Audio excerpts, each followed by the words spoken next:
செஞ்சுக்கலாம். சரிங்களா? இதுதான் வந்து பனித்தேனீகள் செய்யக்கூடிய முக்கியமான வேலை. அடுத்து பார்த்தீங்கன்னா ட்ரோன்ஸ். ட்ரோன்ஸ் யாருன்னா ஆண் தேனி பார்த்தீங்கன்னா கருப்பா இருக்கும். சொல்லுவாங்கல்ல, வடிவேல் கேட்பாங்களா, அவன் எப்போ வந்தாங்கன்னா சார் அவன் கருப்பா பயங்கரமா இருப்பான், அல்லது பயங்கரமா கருப்பா மாதிரி.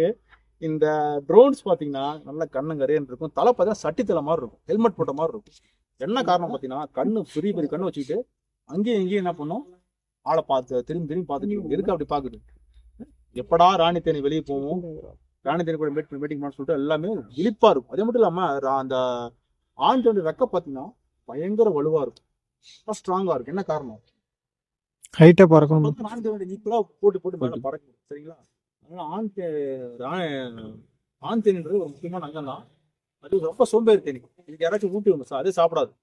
அதுக்கு பனி தேனி அப்போ போயிட்டு சாப்பிடுன்னு சொல்லிட்டு ஊட்டி விடணும். அதுக்கு பார்த்தீங்கன்னா உங்களுக்கு வந்து பீ பிரெட்டு எல்லாம் என்ன பண்ணும், பீ பிரெட்ன்றது பார்த்தீங்கன்னா போலனும்